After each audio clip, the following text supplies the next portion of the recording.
Chicos, esta semana en el podcast estoy muy nervioso. He tenido a campeones del mundo, he tenido futbolistas del Chivas, grandes leyendas de varios deportes, he tenido leyendas de televisión, pero hoy yo sí que estoy nervioso porque hoy tengo a un invitado para mí muy especial. He seguido su trabajo, es una persona que dentro del marketing es muy reconocido, sobre todo el marketing deportivo, y la gente que trabajamos en el marketing deportivo siempre nos queremos, pues observamos a los mejores pues para poder copiar sus estrategias y poder llevar nuestro trabajo a un sitio mejor, no a su nivel, pero sí a un sitio mejor. Así que si hoy, sin más preámbulos, hoy os presento a Javier Salinas. ¿Qué tal? ¿Qué tal, Jesús? Un honor, gracias por esta presentación, Jesús, gracias por tus palabras y por la invitación, ¿no? El honor es mío estar en tu podcast, muy recurrido, un referente en el tema de marketing deportivo, así que con mucho gusto estar aquí contigo. Vale, yo como le digo a todo el mundo, haz una breve presentación de quién eres en un minutito, di quién eres, qué haces y todo. Pues mira, soy Javier Salinas, llevo pues, prácticamente 33 años trabajando en el deporte. No creas que estoy tan viejo, lo que pasa es que desde muy joven mi padre me sacó literalmente a la calle a trabajar, lo cual es la mejor herencia que me pudo haber dejado, trabajar desde muy, muy joven. Y toda la vida tengo la fortuna de dedicarme al deporte, a esto de las emociones y la pasión deportiva. Empecé como reportero, luego pasé por el mejor club del mundo, que era tan bueno que ya desapareció, que se llama Monarcas Morelia.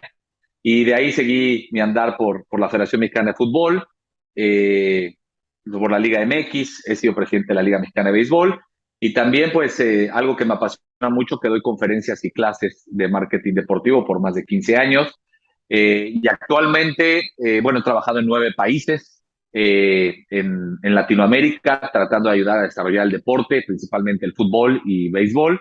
Y actualmente, bueno, pues estoy con los Tecos de béisbol, de la Liga Mexicana de Béisbol, los Tecos de los Dos Laredos, también con la Selección Nacional de Nicaragua y con la Federación Mexicana de Golf. Entonces, me divierto bastante y tengo la maravillosa fortuna de poder trabajar para el deporte. Vale, ¿y por qué elegiste el marketing deportivo sobre otras cosas? Pues mira, me fue llevando, yo desde muy niño tenía dos cosas que siempre me han apasionado. Fue el deporte y me apasionaba mucho lo que era en ese momento el periodismo, ¿no? Lo que hoy se conoce como la comunicación. Toda mi carrera se empezó a enfocar ahí. Yo todavía no sabía leer todavía no sabía leer, pero ya compraba los periódicos. Desde muy niño era tanto veía todos los noticieros, veía todo y me compraba una grabadora. Aquí, las primeras grabadoras, pues ese fue uno de los mejores regalos que recibí en mi vida. Entonces yo hacía entrevistas, ¿no? A los 7 años, en lugar de estar en la fiesta de fin de año, pues yo le hacía entrevistas a mi familia, política, ¿no? O sea, le preguntaba sobre partidos políticos. Y el deporte siempre ha sido intrínseco, ¿no? Desde herencia de mi padre y mi madre. Mi mamá desde muy pequeño me llevaba a todo lo que yo le pedía, ¿no? Jugaba béisbol, jugaba fútbol, me llevaba a los estadios y mi padre pues me enseñó a ver el deporte y a apasionarse. Entonces, todo esto me llevó a que, a pesar de que empecé en el periodismo, a los 23 años y después de un tiempo de trabajar de reportero de deportes, yo le llamo, me pasé al lado oscuro de la fuerza.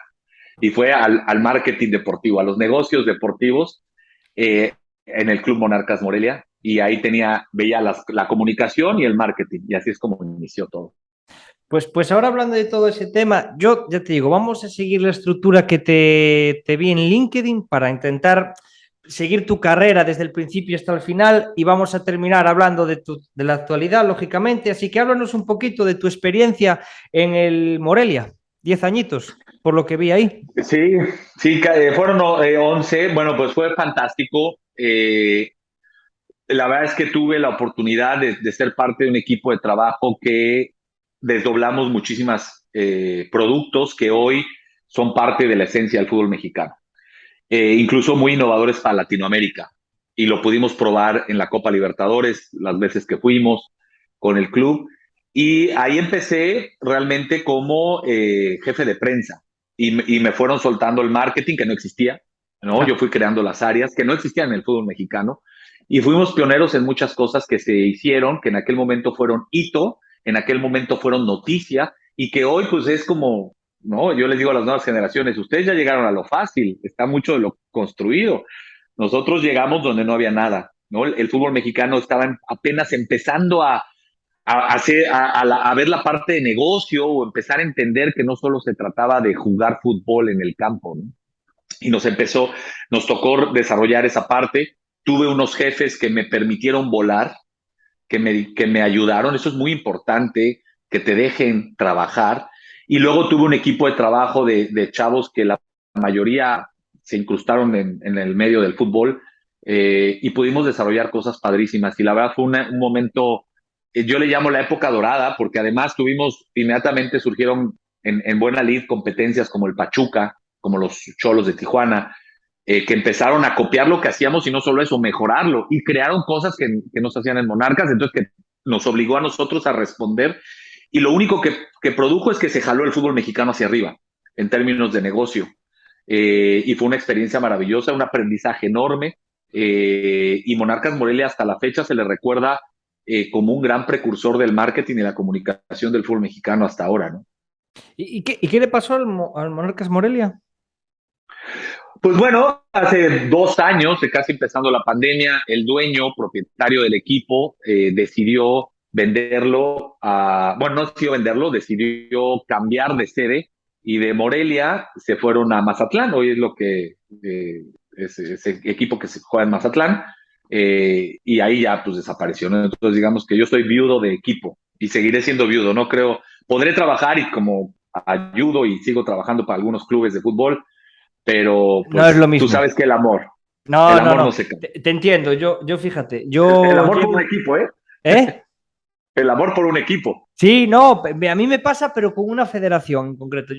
Me dieron la oportunidad de empezar a trabajar en una federación, en la Federación Gallega de Boxeo. Llevo 5 años con ellos y si algún día por desgracias de las vidas desaparecería, para mí él es mi primer amor porque ellos me han dado la oportunidad, ¿sabes? Claro, Y poder claro, y seguir lo que con ellos vives para mí ahí. es una bendición gigantísima. No, y lo más importante, mira, para las nuevas generaciones que nos están escuchando y que quieran trabajar en el marketing deportivo, en el management del deporte, y que nos están escuchando, lo más importante es ponerse la camiseta, pero no volverse fan. Algo que no puede pasar en el marketing deportivo es que te vuelvas fanático para lo que trabajas, porque pierdes totalmente la noción. Cuando eres fanático, porque todos somos fanáticos, yo mañana soy fanático del béisbol, o mañana voy a ir a ver a mi equipo de fútbol americano, o lo que sea, pues Sí. es muy valioso ser fanático. Pierdes la razón y lo único que quieres es que tu equipo gane, y el árbitro es el villano y el equipo de enfrente son muy malos. Pero cuando eres profesional de la industria, lo que menos puedes hacer es perder la razón. Es más, los resultados deportivos no te deben de afectar en el desarrollo comercial y administrativo, político incluso, de cualquier entidad deportiva. Entonces, es ese de los primeros aprendizajes, y que hoy hay que desdoblar las nuevas generaciones, porque hoy las nuevas generaciones vienen con esta parte de que creen que trabajar en el deporte es tomarte una ginebra y estar viendo juegos todo el día, nada más alejado de la realidad. Si fuera así, estaría divirtiéndome todos los días. Yo hay días que, bueno, qué cara yo te voy a contar a ti, ¿no? Pero yo hay días que me tiro de los pelos. Mira, a mí me pasa mucho que yo voy a los eventos y veo de todo menos el deporte en el que estoy trabajando. A ti no sé si te pasa. Sí, es que así debe de ser. Realmente el profesional de la industria deportiva tiene que preguntar cómo quedó el juego. Hoy me da mucha pena ver a jóvenes, hombres y mujeres, que están viendo el juego cuando lo que debes de estar viendo son los ojos del aficionado, resolviéndole los problemas al patrocinador, viendo que tus accesos estén bien, qué está pasando en social media, viendo que tengas activaciones para la gente que está viendo el juego por la televisión o por las plataformas. Entonces, eso es realmente trabajar en el deporte. Hoy la gente, es más, cuando termina cada temporada, por ejemplo, ahorita acabo de terminar la temporada con los Tecos de los Dos Laredos, y lo Sí. primero que me preguntan es si estoy de vacaciones. Y lo primero que aprendí hace más de 30 años es que cuando más se trabaja es en el off-season, fuera de temporada, porque es cuando preparas el show. Es el peor momento de todos. Sí, El peor momento. así Qué es. estrés, por Dios. Es lo más estresante que hay. De Claro, hecho, claro. bueno, cuando ya estás en temporada, ya está todo en el asador. Ya le puedes mover muy poco al tema, a la estrategia. Ya solamente es ir apuntalando, y vas resolviendo también, porque viene Claro. la parte del resultado deportivo. El resultado puede ser bueno o malo, eso es una ruleta, puede ser primer lugar y puedes ir en último lugar. Y entonces puedes ajustar algunas cosas de la estrategia del management, pero la esencia se pone en la pretemporada. O sea, no solo los jugadores o jugadoras hacen pretemporada, el management hace pretemporada. Y una buena pretemporada te da un buen campeonato. Sí, Y sí, normalmente lo que está pasando es que no se hacen, ¿no? Estamos muy confundidos. Las redes sociales han traído mucha confusión al negocio deportivo y hoy peleamos los likes en lugar de pelear por el fan. Y pelear por el fan no quiere decir que te dé un like y ya tienes un fan. El trecho es muy largo, ¿no? Para poder lograr esa trascendencia y ese legado que es tan importante. Porque además hay mucha irresponsabilidad, Jesús. Hay mucha irresponsabilidad donde hoy se toma a la ligera los equipos y las ligas y las selecciones nacionales y no saben la importancia y trascendencia que tiene que ver en el tejido social, en la construcción de comunidad, en la construcción de ciudadanía. Es un proceso de sociología muy avanzado lo que hoy pasa con los equipos de fútbol y lo que representan. Bueno, el caso concreto incluso España, ¿no? El tema político, el tema de identidades y de independencias. sí. Pasa lo mismo en México. A mí que me toca trabajar hoy en Estados Unidos, en México y en Nicaragua, pues tienes tres países totalmente disímbolos, totalmente distintos, con Sí, economías hombre. distintas, pero la unificación del deporte y de sus equipos a través de que sea un vínculo emocional, pues es la misma, solo que hay que entenderlo y hay que saberlo trabajar. Esa es la gran diferencia.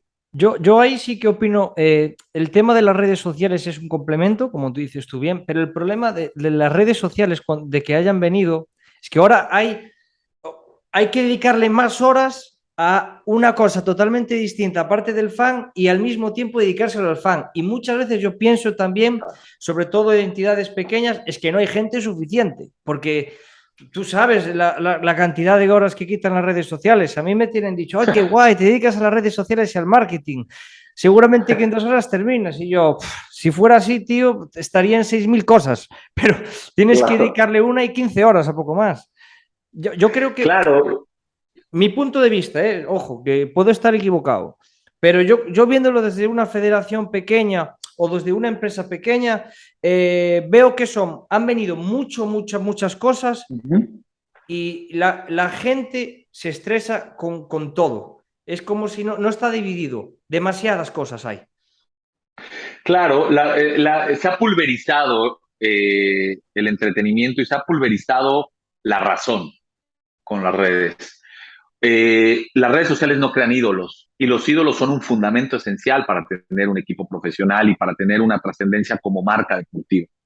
Los íconos se han desaparecido. ¿Por qué? Porque hoy cualquiera puede estar en las redes sociales, ¿no? Esa era la parte buena de la televisión anteriormente, que la televisión te creaba esas plataformas para que alguien que pudiera tener una conexión emocional con la gente se convirtiera entonces en ídolo, porque los Sí. ídolos no se pueden fabricar. Los ídolos nacen de una conexión con entendimiento con el fan. Entonces, hoy las redes sociales han difuminado eso. ¿Qué pasa? Que se ha perdido la brújula y por eso tenemos equipos que el deporte es un muy buen mosaico de lo que pasa en la sociedad. Tenemos una sociedad más dividida, tenemos unas ligas más divididas. ¿Cómo es esto? Más ricos, los más ricos. Más pobres, más pobres. Entonces, la clase media en el deporte se empieza a abrir. ¿Y qué pasa con las redes sociales? Todos los organismos deportivos se abocan a las redes sociales pensando que hacer una presentación de un director técnico o de una nueva playera muy creativa es hacer marketing, es crear amor por la marca. Y la verdad es que no. Son los likes y no hay nada más efímero que un post de Instagram que te durará 5 minutos y después cae al olvido. Y hoy tenemos equipos que no venden más, que tenemos caída de entradas a los estadios, tenemos caída de rating, porque se ha difuminado y la atención del fan y se ha difuminado y se ha segmentado de tal manera que además todo el mundo cree que sabe. Entonces estamos en un problema gravísimo de identidad colectiva, de qué representa cada equipo en la importancia de tu sociedad.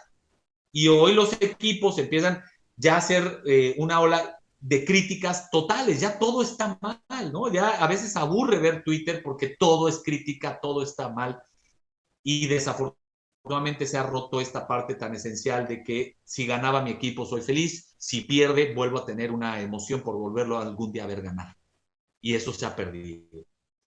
Sí, yo creo que al final es adaptarse a las nuevas generaciones, a los nuevos tiempos y a las nuevas redes sociales y la verdad es que es algo bastante complejo porque no sabes por dónde van, porque un día, el problema de todo esto es que un día te sale una tendencia distinta a otra y ya no sabes por dónde van los tiros, porque cada día es algo totalmente distinto. Es una cosa completamente distinta. Pero bueno, quiero hablar un poquito más porque también vi en tu experiencia en LinkedIn que trabajaste en el Campeonato del Mundo FIFA Sub-17, ¿no? Sí, Cuéntame esa experiencia. sí, fue maravillosa. Yo era director de marketing y comercialización de la Federación Mexicana de Fútbol. Eh, y el mundial, normalmente para la gente que no lo sabe, cuando se hace un mundial de la FIFA, se crea un comité organizador local. Normalmente lo que pasa en el mundo es que el comité organizador local no tiene nada que ver con la federación local. En México el acierto fue que la Federación Mexicana de Fútbol y las personas que trabajábamos ahí, junto con los clubes de las sedes donde se jugó el Mundial, éramos los propios equipos, éramos la federación. No se hizo un comité organizador paralelo, que es lo que normalmente pasa, y lo único que sucede es que la curva de aprendizaje es tremenda porque luego en muchos países me ha tocado estar en muchos mundiales, el comité organizador local no tiene nada que ver, los contrataron simplemente para el mundial y no saben nada de operación de estadios, marketing, etcétera, ¿no? Y la verdad fue fantástico, hasta la fecha sigue el récord de mayor asistencia en un mundial sub-17, eso lo logramos, eso son de las cosas, te digo que actualmente lo bueno no se dice, ¿no? En Twitter es todo negativo, pero Sí, nadie te va a aplaudir las buenas, pero ¿no? no le hagas Pero caso a pues las... Twitter. En Twitter está lleno de No, amargadillos. sí, sí, sí, sin duda. Entonces, fue un mundial muy bonito, porque además fuimos campeones del mundo, México fuimos campeones, se hizo un muy buen equipo, y la verdad es que esa época fue maravillosa, ¿no? En la mañana amanecíamos con temas de Federación Mexicana de Fútbol, que no para, no porque tengas un mundial la federación Claro. estábamos creando en secreto, esto poca gente lo sabe, se estaba creando en secreto la Liga MX, que un año después íbamos a fundar, entonces teníamos reuniones pues, secretas para desarrollar la liga, pero también a las 12 del día teníamos juntas del mundial, porque hacer un mundial, aunque sea sub-17, es enorme el trabajo. Y la FIFA te exige los mismos estándares que le exige a un mundial grande. Y la verdad es que con los equipos se trabajó muy bien. Te digo, el acierto fue que eran los mismos equipos que operaban los estadios, que operaban los equipos, entonces el expertise fue muy bueno. Y mira, entre otras cosas que te podría decir maravillosas es que hasta la fecha sigue el récord de asistencia para un Mundial Sub-17, que se dice fácil, pero fueron años de planeación, de promoción, de hacer buen marketing, de entender el tipo de Mundial que íbamos a tener, de cómo mercadearlo, cómo comercializarlo y cómo venderlo, que no es lo mismo. Comercializar es vender espacios y venderlo es al público. ¿Cómo le hacíamos? Oye, ven a ver un Corea del Norte contra Ecuador a las 2, porque además teníamos el horario para que se viera en Europa, entonces era en verano en México, con mucho calor, 3 de la Oh, tarde en el estadio de Tigres, pues metimos gente, ¿no? Obviamente también se hizo un gran trabajo que es muy importante saber trabajar con los gobiernos en la federación, a nivel federal, estatal y municipal. Entonces fue un aprendizaje maravilloso, fue una Copa del Mundo que la FIFA aprendió mucho de nosotros, eso hay que decirlo, pero también nosotros aprendimos de la FIFA. Eh, y creo que fue un mundial muy provechoso. De ese mundial, la FIFA cambió varias reglas para los siguientes mundiales. Por ejemplo, se tuvo que cerrar el espacio aéreo porque el día de la inauguración, pues previmos todo, 2 años antes previmos todo, lo que no previmos es que iba a pasar un avión con un cartel de Pepsi y ya sabes que la Coca es el patrocinador. Entonces, a partir de ahí, se conocieron muchas reglas, ¿no? Y se aprendió mucho. Y además fue de los primeros mundiales donde participaron las redes sociales, principalmente Facebook y Twitter. Entonces tuvimos las primeras estrategias digitales en el 2011, porque apenas empezaba a venir, ¿no? Acabábamos de lanzar los primeros paquetes comerciales, que eso me tocó construirlo, los paquetes comerciales de la Federación Mexicana de Fútbol, de la Selección Nacional, que traían temas digitales. Había que construirlos, ¿no? Y que hasta la claro. fecha prácticamente se siguen vendiendo muy parecidos a esto. Yo creo que este es el momento en que viene el cambio, pero pues esos paquetes son los que se han venido y que han sido eje para Latinoamérica, porque al final lo que se logró en México es tener a la selección más poderosa económicamente de Latinoamérica, por encima de Brasil. Entonces, esos paquetes comerciales fueron los que se lograron. Entonces, este mundial dejó muchísimos, aprendizajes, fue una gran historia, ¿no? Hay muchas anécdotas ahí que en un segundo podcast te las platicaré, pero sin duda fue maravilloso y fuimos campeones del mundo. Ahora te voy a hacer que te mojes un poquito. Quiero que me hables de Qatar 2022, el famoso mundial. Creo que es el mundial más polémico que he escuchado en mi vida. Bueno, también tengo 25 años y tampoco es que sea yo aquí mayor, ¿no? Pero sí que es un mundial que ha sido básico en muchas polémicas. Lógicamente que si tienes dinero haces lo que te sale de las narices, pero tú cómo ves ese mundial? ¿Ves que vaya a ser bueno en tema mercadológico? ¿Ves que no? ¿Cómo lo ves? Mira, va a ser un mundial que hoy nos tiene, por ejemplo, platicando en esto. Yo tengo dos visiones al respecto, ¿no? Una en pro y una en contra. Si bien estamos muy, digamos, somos muy americanizados, ¿no? Somos muy hechos al estilo anglosajón. Sí, sí. Entonces, ver un mundial en un lugar donde no es el estilo anglosajón, donde por su religión y por sus leyes no se respeta mucho algunas cosas que en otras partes del mundo se han hecho. Pero, como bien dijiste, es un tema de dinero. Cuando Europa y Estados Unidos han dominado y es un tema de dinero, pues nadie dice nada, ¿no? Claro. Se han hecho Juegos Olímpicos, campeonatos del mundo, los Juegos Olímpicos son en París, luego vendrán Los Ángeles. Entonces, esa es la visión que nos enseñan y nos instruyen a los países que estamos con todo el andamiaje mercadológico de los países más avanzados, ¿no? Pero cuando lo ves por el otro lado, dices, esto tiene que ser democrático a pesar de que los países no son perfectos. Y creo que había que darle una oportunidad, así como alguna vez se le tuvo que abrir a África, y se le va a tener luego que abrir al África verdaderamente negra, al África... Al Congo, Camerún, Burkina Faso. Porque fue un mundial en Sudáfrica. Nah, pero Sudáfrica, como menos pese, ¿no? Sudáfrica, de los países africanos, creo que es el más desarrollado. Claro. En México lo vivimos en 1968, yo no había nacido, tampoco faltaba un buen para que naciera, pero pues conozco perfectamente la historia de pies y cabeza de cómo se logró esos Juegos Olímpicos, y fue exactamente lo mismo. Hubo países en Europa que se negaban a competir en México. Número uno, porque no conocían que era México. Número dos, por la altura de la Ciudad de México, por la ignorancia de que en aquel momento pensaba que los atletas iban a morir al correr a 2,200 metros de altura. También México tuvo ese tipo de situaciones. Se pensaba que era un país que no tenía las condiciones de salubridad adecuadas. Es exactamente, digo, un poco distinto en los conceptos, pero es lo que va a pasar en Qatar. Al final creo que se va a hacer un buen mundial. Va a haber muchos choques culturales por el tema del alcohol, por el tema de las mujeres, y va a haber mucho choque cultural. Pero si bien tiene que pasar, no puede, la Copa del Mundo como gran representativo de las cosas del mundo, no pueden pertenecer a un puñado de personas. Tenemos que comprendernos como somos, no como queremos que el otro sea.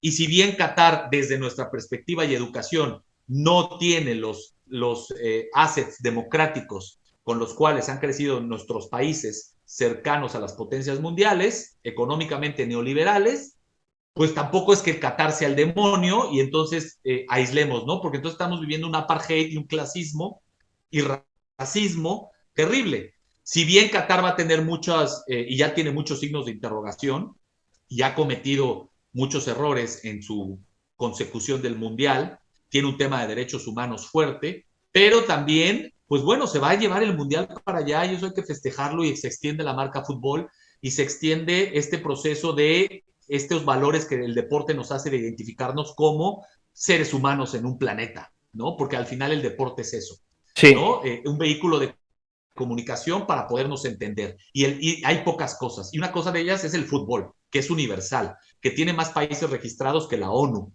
Entonces, pues vamos, celebremos este mundial, pero sin la mirada de... No son como yo soy. Entonces, creo que tenemos que respetar esa parte. Bueno, hablando de fútbol, yo lo de Qatar, pues ya iré viendo. Yo solamente he escuchado, ¿sabes de esto que te metes en las redes sociales y dice, no podrás estar con otras mujeres que no sea tu esposa, no podrás besarte con tal, no podrás tomar tal? Y digo yo, mi madre, a ver cuánta gente va a ir al Mundial. Yo creo que va a estar lleno Qatar, da igual que digan, no voy, no voy, al final todo Dios acaba yendo. De hecho, Qatar creo que es de las zonas más inflexibles en temas de normas en todos los países de los, bueno, del Emiratos Árabes y toda esa zona. Yo creo que es uno de los más tranquilos, de los más laicos, así que yo creo que se lo va a pasar todo el mundo bien. Pero vamos a hablar del fútbol mexicano, porque tú llevas dentro del fútbol mexicano muchísimo tiempo y me puedes explicar un poquito. ¿Qué etapa pasa a día de hoy el fútbol mexicano? ¿Cómo lo recuerdas cuando estabas dentro de la federación? ¿Y qué crees que hay que cambiar? Porque claro, yo lo veo desde fuera, yo desde fuera veo, Claro, y desde el boxeo, porque yo sé que el boxeo en México es un deporte rey.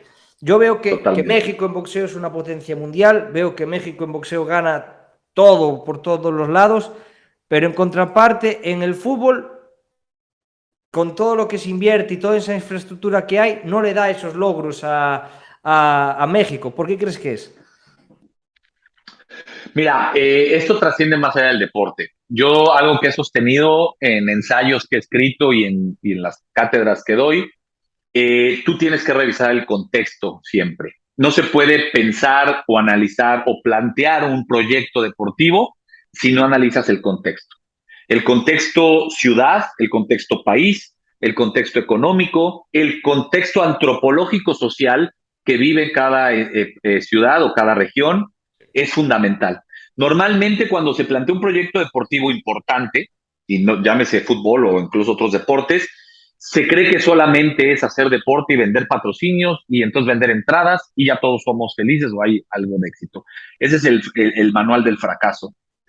¿Qué pasa en el fútbol mexicano? Es consecuencia también de un país, ¿no? El fútbol mexicano, tanto a nivel de selecciones como a nivel de clubes, muchas veces está por encima del país, es decir, en términos de tamaño de industria, muchas veces se ha seguido la liga a pesar de la violencia que se vive en nuestro país y la liga continúa, ¿no? Yo valoro mucho a todos mis amigos y amigas que tengo en clubes donde pues en la mañana puede amanecer muertos en su ciudad y aún así metemos gente a las 8 de la noche a los estadios.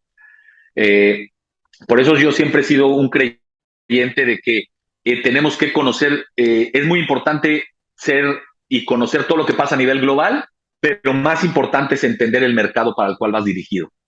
Por eso muchas veces traer estrategias de Europa, pues no cuadran y aquí ha habido cantidad de fracasos por querer hacer cosas que en otros países no operan, porque aquí le vendemos a mexicanos, que tenemos una forma muy parecida más a los latinos que a Europa, de cómo consumimos el fútbol.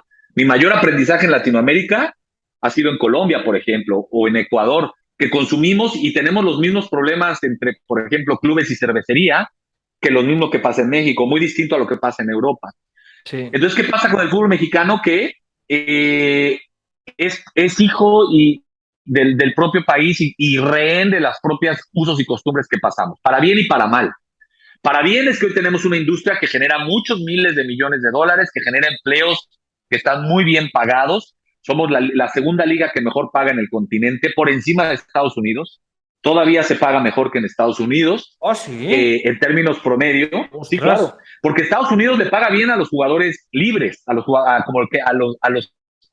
que ellos le llaman top, pero Gareth el resto de Bale su y toda esta liga, gente. Gareth Bale, el Chicharito, a estos jugadores, pero el 90% de su plantilla laboral de jugadores tiene sueldos de $250,000 anuales.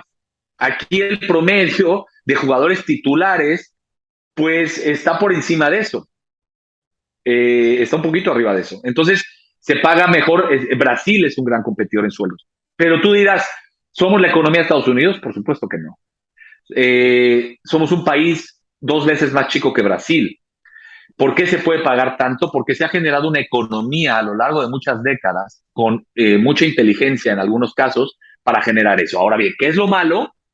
Lo malo es que hoy se está torciendo todo lo que una generación y generación anterior construimos para generar un deporte estructuralmente sólido y hoy se está yendo por el dinero fácil.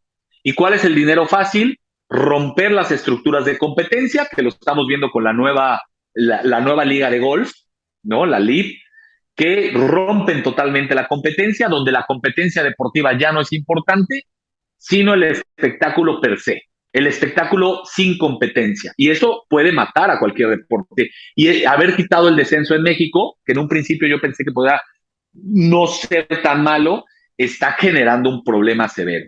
Número dos, se ha perdido la calidad del talento que estamos aquí. México es de los países que más profundo trabaja en fuerzas básicas. Por eso el éxito que se ha tenido a nivel varonil, con 2 campeonatos del mundo y varios importantes logros. ¿Qué está pasando? Que se ha perdido el barrio, como yo le llamo, estamos creando jugadores sintéticos que no sienten los colores de la camiseta, que cada vez están más alejados de los aficionados y por lo tanto se genera un rompimiento estructural de los equipos. Entonces, hay un problema sistémico que hace 5 años se empezó a manifestar, donde antes de pandemia, se empezaron a ver bajas en las entradas de los estadios cuando la liga había crecido, la habíamos llevado de 17,000 personas promedio a 27,000 personas promedio. Joder. Y eso se cayó. Joder. Se cayó. Hoy, el otro día me platicaba la gente de Wasserman, que es una agencia muy prestigiada a nivel global, la caída de marca del fútbol mexicano. Pero bueno, es muy fácil criticar y no nos podemos quedar con los brazos cruzados, ¿no? Los actores del deporte tenemos que participar y también, bueno, que haya oídos que quieran escuchar, porque también esa es otra, ¿no? Y que haya un proyecto serio, ¿no? El proyecto no puede ser con Estados Unidos, obviamente, ¿no? Hoy se va a crear una liga que ya ha existido años anteriores, donde México contra Estados Unidos. El problema es que vas a erosionar un producto que estaba bien para un verano, pero ahora que todos los miércoles tengas que jugar contra un equipo americano que no representa absolutamente nada y que los equipos mexicanos, algunos no representan absolutamente nada del otro lado, va a venir un desencanto y se va a erosionar muy rápido. O sea, en lugar de jugar un campeón contra campeón, el 1 contra el 2, el 1 contra el 2, se puede generar. Entonces, tenemos un problema de que lo deportivo se ha difuminado contra una ruptura de la estrategia comercial y de crecimiento de marca, donde se ha olvidado que esto necesita estar evolucionando, donde nos hemos ido hacia todo el tema únicamente digital, únicamente creemos que el fútbol ahí va a estar siempre, y cuando nos hemos dado cuenta, la mentalidad de los muchachos y muchachas de menos de 29 años está cambiando brutal y ya no sienten lo mismo por el fútbol. Venía una evolución estructural de los estadios, donde se construyeron estadios nuevos, se mejoraron los estadios y hoy se ha detenido esa parte y el aficionado lo resiente. Entonces, pues en ese mapa estamos hoy en día, ¿no? Pero eso creo que le pasa ahora mismo no solamente a México, sino al fútbol mundial. Yo creo que se ha explotado. Yo desde España, como lo veo, aquí en la Liga Española, tú entras en las redes sociales y es fútbol, fútbol, fútbol, fútbol, fútbol. Entras en televisión, fútbol, fútbol, fútbol, fútbol. A lo mejor también puede ser un cansancio de tanto fútbol. Está demasiado explotado. Yo creo que se ha llegado para mí, se ha llegado hasta tal. Yo he jugado 10 años al fútbol, 10 años. Mis mejores recuerdos los tengo en el fútbol. Yo a día de hoy no puedo ver fútbol, lo tengo aburrido. Por verlo tanto en la tele, tan repetido, que al menos, no sé si pasa en México, pero aquí en España es todo el rato fútbol, fútbol, fútbol, fútbol, y dices tú, Dios mío, sácalo de aquí. Se han bajado mucho en televisión, hay gente que no va al estadio. Después sí, hay estadios, por ejemplo, aquí al lado, en Coruña, en el Deportivo, está jugando en tercera división española, 20,000 personas están yendo a los estadios, pero es 1 o 2 equipos aislados donde una ciudad está loca por su equipo. Pero yo creo que es más bien ya que hay demasiado. Yo creo, dices un punto muy importante, Jesús. Hay demasiado fútbol, pero el retorno de inversión ha decaído. Cuando participé el otro día en un análisis de las marcas que están hoy en el fútbol mexicano versus las que estaban hace 10 años, las marcas que están hoy en día son marcas que no tienen el prestigio ni el posicionamiento de marca que las que estaban hace 10 años. Y eso es brutal, porque entonces el valor de identificación del deporte o de identificación del fútbol como un producto de calidad se ha deteriorado. Y eso es una de los key points que está más, que no se han dado cuenta. ¿Por qué? Porque han ido por el dinero fácil y cero creatividad y cero innovación. Tanto cuando se habla de innovación, todo el mundo cree que es digital, sí, una parte, pero otra es cómo le haces al fan seguir sonriendo. No porque las redes sociales estén atascadas de fútbol, es que te dé el mejor rendimiento. Por eso es que hay marcas que están saliéndose del fútbol o han descendido su inversión del fútbol porque están buscando no solo otros deportes, otras maneras de entretenimiento que les den ese retorno de inversión, que para cada empresa es distinto, porque la saturación del fútbol es brutal. Es un deporte que es un lenguaje universal, es un deporte fácil de entender y sigue siendo muy, muy pasional, pero sí tenemos que darnos cuenta, ¿no? Está pasando en Europa, ¿no? El caso tuyo de España, que yo muchas veces he dicho, en España es más fácil predecir un semáforo que de quién es campeón en España, ¿no? Porque tenías de dos, ¿no? Era Madrid o Barça los últimos 20 años, ¿no? Con la excepción del Atlético de Madrid y por ahí el Sevilla, pero... Y, y el Deportivo de La Coruña a principios de los 2000. De los 2000, sí, cómo Sí, no, sí, sí. con Donato, ¿te acuerdas? Gran equipo. Después nos vino el gran Beto. Andrés Guardadito. Qué Y, cariño, y Andrés, en la que ciudad jugó. le tenemos muchísimo cariño. Es un chico que dejó un paso gigantísimo en la ciudad. De hecho, del barrio que yo soy, existía una peña que se llamaba Peña Andrés Guardado, que él fue muchas veces, y es una persona que le tenemos mucho cariño en la ciudad. No, un gran jugador. Y además, en La Coruña jugó en su mejor momento. Era un dínamo, ¿no? Corría por todos lados. Excelente jugador, ¿no? Sí, no, Con pero gran no velocidad. solamente él, también Qué estaba bueno. Omar Bravo, que también lo hizo bastante bien. Les tengo Sí, muchísimo cariño a los jugadores mexicanos. Los que vinieron aquí, quieres o no, de alguna manera u otra, siempre han dejado una huella muy bonita.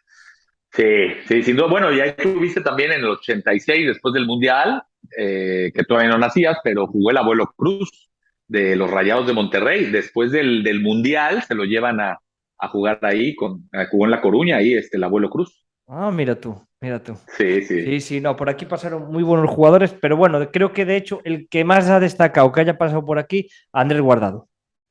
sí, sin duda. Es un gran jugador. Yo sé que va a jugar muy bien este Mundial, que es su último Mundial. Estoy muy seguro que lo va a jugar muy bien en Qatar. Sí, sí, sí, yo le deseo lo mejor. Bueno, vamos a hablar un poquito porque, bueno, un poquito, ya llevamos hablando un buen rato, ahora que lo pienso. Pero catedrático del Real Madrid, lo vi yo en League y dije, ¿qué es esto?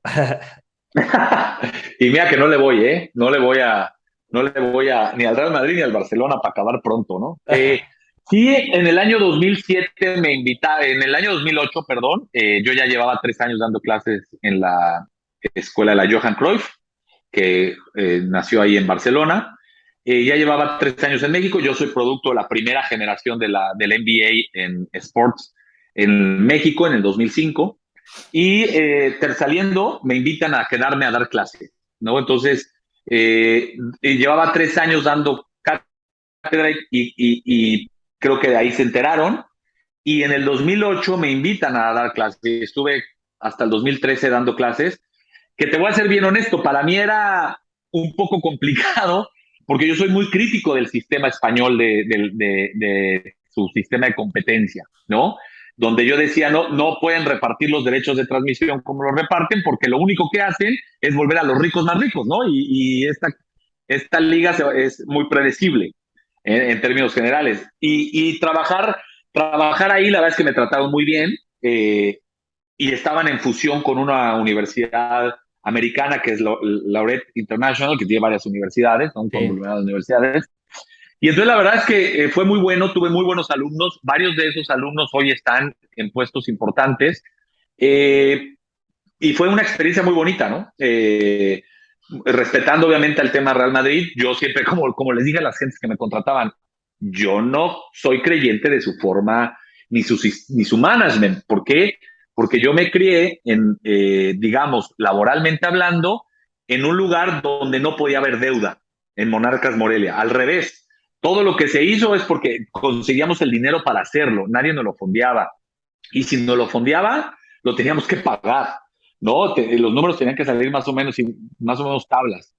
Y con el Real Madrid era todo lo contrario, es todo lo contrario, ¿no? Trabaja con una deuda brutal, como que el caso mismo el Barcelona ya se Sí, le fue de sí, las sí. manos estos 2 años, que además, te lo digo, yo lo venía denunciando en Twitter y me decían, estás loco, no sé qué. Y mira lo que pasó después, ¿no? Lo denuncié y le dije, este no es el modelo de trabajar correcto. Entonces, al final de eso, para no hacer el cuento largo, la verdad es que fue una gran aprendizaje. Di clases en esa escuela del Real Madrid, cosa que me halaga mucho, valoro mucho, y fueron 6 años maravillosos de poder aportar mi experiencia a una institución tan prestigiada como es el Real Madrid de Educación. Sí, sí, sí, sí. Y es algo que a mí me asombró vértelo. Por cierto, tú ahora, ¿dónde estás dando clases? Ahorita estoy dando clases, bueno, me toca en enero dar clases en la universidad, en una universidad española que está en trabajo conjunto con la Universidad Ecuatoriana, y hay un máster de negocios deportivos en el IES. Y ahí me toca dar clases ahora, me toca también en la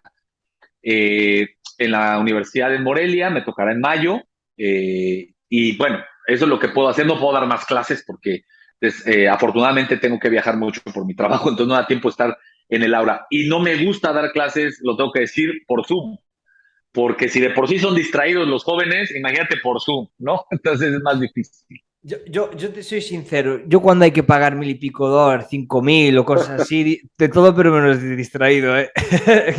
Sí, no tienes que poner. Sí, el otro día entré a una conferencia, me invitaron a dar una conferencia a un grupo que está estudiando una maestría de marketing, no deportivo, pero de marketing, y me invitaron a dar una conferencia. 3 de los que tomaron la conferencia, uno estaba en un casino y 2 estaban paseando a su perro. Dices, bueno, está bien que los tiempos hayan cambiado, pero qué difícil es poder avanzar así académicamente. Yo creo que, sobre todo, lo digo porque yo también lo hago. Oye, yo no aquí no soy aquí la excepción. Los chavales nos creemos que lo sabemos todos porque tenemos internet en la mano. Y ahora tú, y yo me lo incluyo, ¿eh? Es decir, ¿cuántas veces he discutido con mis padres diciéndole, no, así no es? Y después al año me dice, hostia, pues tenías razón. Sí, claro, claro, totalmente. Y ahí es Pero parte del bueno, yo, aprendizaje. joder, lo que quiero decir con ello es que yo también lo hago, ¿sabes? Pero lo que Claro. quiero saber es, ¿cuál es tu opinión? Tú a día de hoy, para una persona que quiera trabajar en tu posición, bueno, en tu posición requiere de muchos años, pero que quiera trabajar en el marketing deportivo, ¿le recomiendas empezar a trabajar de prácticas o preparar o formarse en la universidad? Las dos cosas. No se puede, hay una nueva tendencia de que es que los estudios académicos no son importantes, no son muy importantes. Y serán tan importantes como tú los quieras usar. Yo siempre la recomendación que doy al final del día es que estudiar en la universidad es como si te dieran una caja de herramientas. Tú sabes cuándo la abres y qué piezas tienes que usar. La universidad no te va a resolver la vida, pero sí te va a dar soporte para que tus decisiones sean lo mejor tomadas posible. Entonces, nada suple, ningún maestro ni ningún sistema académico va a suplir la disciplina, las ganas, entrega que le pongas a tu trabajo, el deseo que le pongas. La silla que ocupas es tan grande como tú te la hagas. Puedes tener el trabajo más pequeño, el trabajo más grande, pero la silla que ocupas se forma por lo que tú le expreses. Eh, Hoy no, la pirámide social sigue y hay pocos directivos, hay pocos gerentes, hay una gran base de empleados. Ir escalando las posiciones tiene que ver mucho con tu decisión, la honestidad, y la honestidad no solo en temas de dinero, la honestidad laboral. Me está pasando mucho que hoy veo que la gente no habla. Y claro, vivimos en la soledad absoluta. Hoy las redes sociales y todo lo que está pasando desde antes de la pandemia nos han creado una soledad, y no porque estemos con alguien quiere decir que estamos acompañados. Hoy el trabajo en casa está haciéndonos más solos y entonces hay menos diálogo. Diálogo importante, no es el diálogo de que te mando un mail para que se haga tal cosa o me regresas lo que se hizo para revisar. El diálogo es una forma fundamental de crecimiento laboral, de aprendizaje, y eso se ha perdido. Y en el marketing deportivo, para toda esta gente que quiere iniciar, lo primero y antes que nada deben de saber que van a tocar las emociones de las personas. Es una alta responsabilidad trabajar para el deporte a este nivel porque tocas las emociones de las personas. Tú ahorita decías, La Coruña en tercera división está llevando 20,000 personas. ¿Sabes? La responsabilidad de la gente que hoy trabaja en La Coruña es enorme, porque en tercera división hay gente que ama a ese equipo por encima de su esposa, por encima de su trabajo, que le representa una historia de vida de su comunidad. Eso es una responsabilidad enorme. Y hoy se toma con una ligereza, como decía Lipovetsky, que vivimos en la era de lo desechable.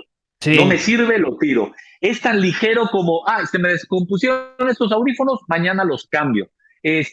Hoy cambiamos la televisión porque tenemos 200 canales en un sistema barato, ¿no? Y puedes llegar hasta 400 canales. Y entonces esa es la ligereza con lo que hoy se trabaja en las oficinas. Y cuando trabajas en el deporte no puedes trabajar con esa ligereza, porque los deportes, los deportistas representan mucho más que únicamente una institución empresarial. Y entonces lo primero que les puedo decir es que sepan la responsabilidad que tienen de que van a tocar los sentimientos de las personas. Porque yo jamás me voy a olvidar del túnel 17 del Estadio Azteca, porque por ese túnel fue la primera vez que yo entré a ese estadio de la mano de mi padre. Nunca voy a olvidar el fútbol americano, porque el primer recuerdo que tengo de mi mamá es llevándome a jugar fútbol americano con un casco que era más grande que yo, y mi madre me llevó cuando yo tenía 5 años en una Vespa, en una motito chiquita, ¿no? Entonces, esa relación emocional, a la hora que se traduce en una industria, tiene que verse con respeto.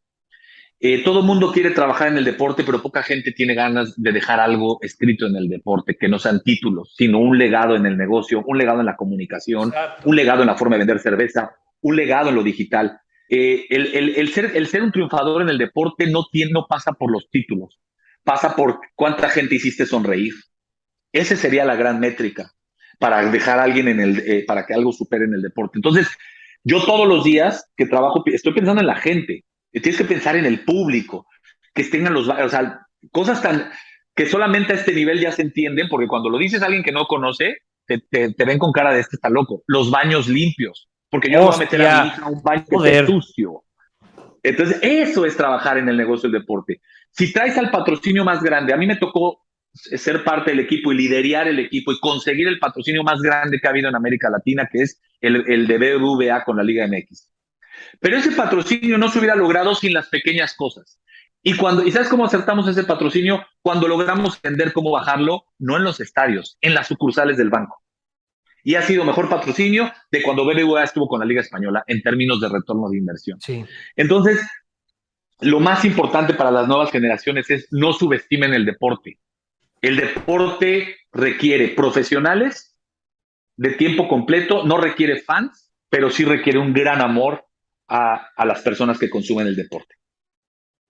Yo sabes dónde me doy cuenta, donde no hay mucha infraestructura de marketing, de prensa, de nada relacionado. Al final es porque me dedico a el trabajo 24/7 al boxeo, pero en el boxeo, como muchos otros deportes, es interesantísimo. Es nefasto el nivel de... Y perdonarme la gente de boxeo que lo diga. Yo el problema que tengo es que soy demasiado directo, ¿sabes?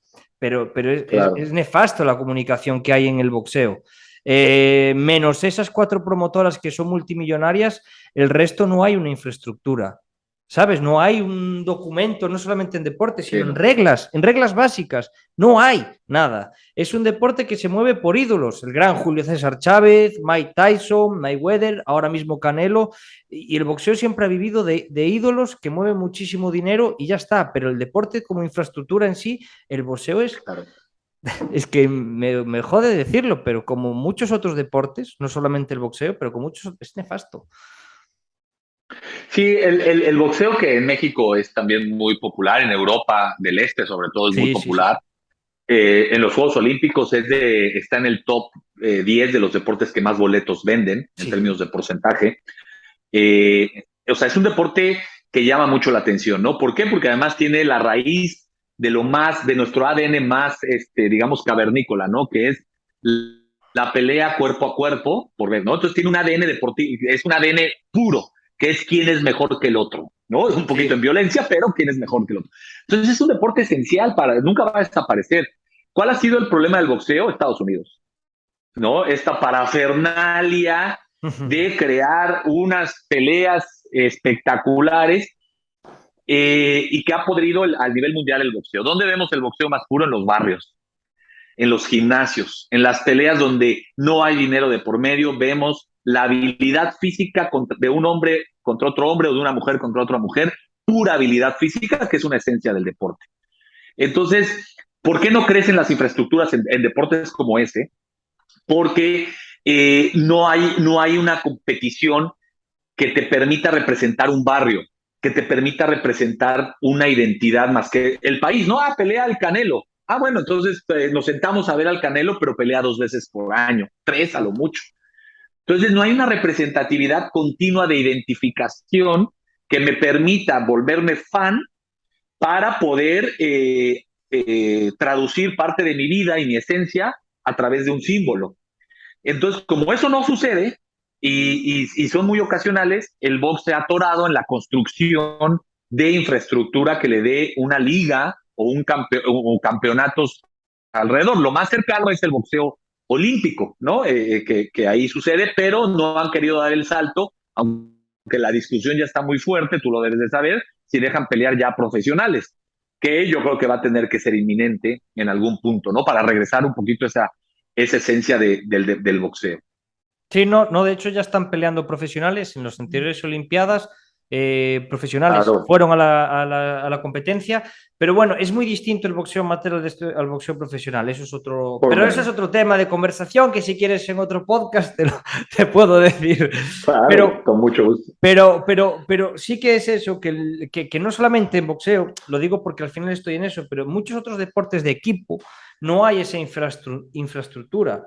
Por ejemplo, en balonmano, que al final yo también estuve jugando al balonmano y he hecho algunas cositas en balonmano, no hay tampoco mucha infraestructura. Y salvando, yo siempre digo, los deportes reyes, poquito en tema de marketing, en tema de organización, siempre se hace un poquito, como se dice en México, al aventón. Pero bueno, Es que tiene que ser un show. Mira, un gran ejemplo es lo que pasó con el voleibol.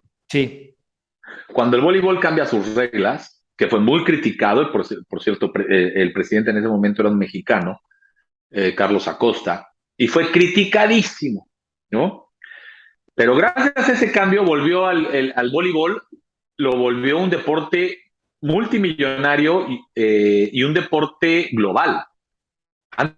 Antes era aburridísimo, yo lo jugué de niño con las viejas reglas y era un tema, ¿no? O sea, era horas. Cuando lo cambian a finales de los 2000, pues fue un boom, que incluso hay una liga mundial de voleibol, ¿no? Entonces, no hay que tenerle miedo al cambio, pero sí hay que cambiar sin miedo. Eso es lo más importante. exacto, exacto. Pues vamos a hablar un poquito de cuando fue tu etapa como director de mercadotecnia de la Liga Mexicana. Así que quiero que me comentes un poquito esa etapa, ¿la echas de menos? ¿Sigues dentro de ella o cómo está ahora la cosa? Sí, no, fueron 5 años maravillosos. Fundar la Liga MX fue uno de mis mayores gustos y logros personales en mi vida laboral. La Liga MX, fundar la Liga MX, que hoy es modelo de muchas ligas en Latinoamérica, y que además trabajar en la Liga MX también me catapultó a trabajar en el resto de Latinoamérica. Fui parte de un equipo, esto liderado por Decio de María. Formar una liga no es, parece que es cosa pequeña, pero no. Yo creo que fueron muchos sinsabores también, pero al final la historia, como dicen, hay que dejar pasar la historia para evaluarla. Y esos 5 años, que ya han pasado otros 5, o sea, hace 10, hoy el tiempo nos está dando la razón, ¿no? Los indicadores se fueron para arriba, de negocio, deportivos, de infraestructura, todos los indicadores, quiere decir que la liga funcionó. Las marcas del fútbol mexicano, es decir, los equipos hoy valen más dinero, se crecieron en casi el 50% de su valor, que eso es muchísimo dinero. Y creo que eso es bueno, ¿no? Haber fundado la Liga MX fue la culminación de una etapa de mi vida que fue desde que era reportero de deportes, especialmente fútbol, luego los 12 años, 11 años que pasé en Monarcas, luego el tiempo que pasé en la Federación Mexicana de Fútbol, arrojó una cantidad de experiencia para poder forjar una liga y ser parte de un equipo que construimos una liga muy sólida, que le pudimos, pues ahí están los resultados, no lo digo yo, dar la vuelta, a crear una marca, a generar dinero que no existía, que eso es lo más importante y que hoy se ha perdido y para las nuevas generaciones tienen que generar dinero, si no todas las bonitas acciones creativas y de likes y de engagement no funcionan si no se genera dinero. Y la verdad es que fundar una liga creo que es un momento trascendental en todos los que fuimos parte de ese momento. Y hoy poder voltear y ver que construiste algo, protocolos que han funcionado no solo para México, porque ha trascendido fronteras, es algo maravilloso. Es algo que ojalá le deseo a muchas personas que pasen por esto y ojalá lo sigan haciendo. Y creo que es algo muy importante en México, haber aportado algo a Latinoamérica en general, incluso a nivel mundial, porque vinieron de Inglaterra a ver cómo operábamos el sub-20, han venido de otras ligas a ver cómo es el sistema de transferencias, el tema de marketing, el tema de cómo generamos los protocolos. Entonces, sin duda, es un legado de vida muy interesante y algo maravilloso, porque al final a quien verdaderamente le aportamos es a nuestro país, ¿no? Y como te lo dije en la anterior intervención, dejarle algo a nuestros aficionados, ¿no? Sí, sí, sí, sí, sí. La verdad es que me llamó mucho la atención que fueras uno de los fundadores y tener a una persona de ese calibre. Aquí hay que hablar de fútbol sí o sí, de fútbol mexicano, porque más de fútbol mexicano que tú, que estuviste adentro, no creo que vaya a encontrar mucho. Pero vamos a hablar un poquito de la Federación Mexicana de Fútbol. ¿Cómo está a día de hoy? La federación, bueno, es una federación de casi 100 años, o Sí, sea, eso hay que saberlo, es una federación que ha tenido una historia, hoy está viviendo el final de la última de la tercera etapa, para hablar más modernamente del tercer capítulo.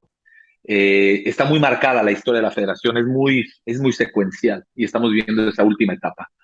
A mí la etapa que me tocó es justo la etapa de en medio, donde pudimos crear un marketing que no se tenía, pudimos generar una marca que hoy ha generado los ingresos más altos de una federación deportiva, o de uno de los más altos, sin tener los títulos mundiales que tienen otras selecciones, y construir una federación sólida, ¿no? Hoy creo que está llegando a este final de etapa y como todo final de etapa creo que tiene que haber un repensamiento de qué es lo que se quiere con la federación para el futuro. Creo que si bien ha habido una continuidad y una mejora en los temas de mercadotecnia y comunicación, creo que hay una desfase y una caída total en lo deportivo, en la administración del arbitraje. La verdad es que no está bien. No se están tomando decisiones correctas en esas áreas, en las deportivas, pero también no se están tomando decisiones innovadoras. El fútbol de playa está abandonado, el fútbol de sala abandonado y son obligaciones, incluso con FIFA. Eh, y creo que se tiene que trabajar más la marca, ¿no? El fútbol amateur en México, que tiene la federación, uno de los sectores más importantes es el sector amateur, sí. sigue intrascendente, no se ha querido de verdad dejar un legado en ese aspecto. ¿Por qué? Porque todo lo está absorbiendo la selección nacional y el tema general de la liga o el tema de construcción de marca internacional. Entonces, creo que está viendo un momento muy difícil. Considero que hoy John de Luisa, que es el presidente, es una persona muy capaz. Trabajé con él en el Mundial. Yo no tengo la menor duda que si él reflexiona adecuadamente y con el apoyo de los dueños pueden sacar esto adelante. Creo que tiene que reforzar su equipo en unas áreas que no le están ayudando, como las que mencioné. Y sin duda creo que puede salir adelante, ¿no? Al final la federación va a seguir existiendo cuando este grupo que está ahorita salga, porque son 100 años, ¿no? Hemos pasado muchos por ahí y va a seguir existiendo. Pero sin duda la Federación Mexicana de Fútbol es muy fuerte, es una de las federaciones más importantes para FIFA, Sí. tiene un peso específico, entonces creo que hay mucho y se puede hacer mucho todavía por el fútbol mexicano, pero te digo, esto es secuencial y esto es muy cronológico. Estamos viviendo la última etapa de la tercera etapa que podemos dividir la historia, pero desafortunadamente para resolver los pasos siguientes hay que conocer la historia. Y muchos de Claro. los ejecutivos que hoy trabajan en la federación no tienen la menor idea cuando se fundó la federación, ni su historia, ni por las que hemos pasado, ni por las que se han vivido, ni de dónde vienen, ¿no? Y por eso a veces se están tomando malas decisiones. Ojalá puedan recapacitar y podamos tener un futuro importante en la federación. Sí, joder, aparte es que si me dijeras que México no fuera un país futbolístico, pero es que el fútbol en México es una locura. Es que es una Sí, locura. Mueve totalmente. masas, hombre. Yo, de hecho, yo te digo una cosa, a Sí. mí me extraña mucho que México nunca fuera campeona del mundo como tal. Porque por Es que cantidad pero por cantidad de gente, es que es un país futbolero, ¿sabes? sí, sí, mira, lo de ser campeón del mundo no es solamente un tema de fútbol, es un tema país. Quitando Uruguay, que Uruguay ganó los títulos en una época muy romántica, digamos en la época moderna del fútbol que podemos marcar más o menos de 1970, ¿no? Siendo muy Sí. laxos, y después el gran cambio radical de la FIFA a partir del 98, con la salida de Joao Belange.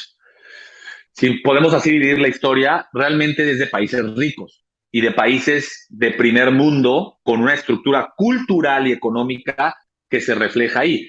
No puede ser solo de dinero, porque si fuera por dinero, China ya hubiera sido campeón del mundo. No puede ser por tamaño de país, porque entonces ya Rusia hubiera sido campeón del mundo o Estados Unidos también, ¿no? Es un tema cultural y es un tema de idiosincrasia. Las playeras pesan, la historia y la cultura pesa, y pesa a la hora cero.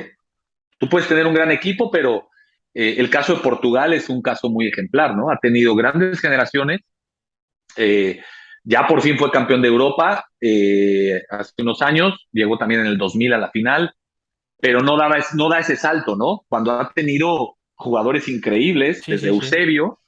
desde Eusebio hasta la fecha, ¿no? Con Cristiano y de compañía. Entonces, creo que el Portugal es el caso concreto, ¿no? La historia Chile, ¿no? Chile que ha sido campeón de Conmebol, América. de Latinoamérica, de Sudamérica, pero no da ese salto internacional, ¿no? Paraguay en su momento, hace unos años. La cultura y la identidad sólidas funcionan mucho en este tipo de cosas. Es algo que me llama mucho la atención. Pero bueno, vamos a dar un salto. YouTube y también el Twitch. Sígueme en todas mis redes sociales.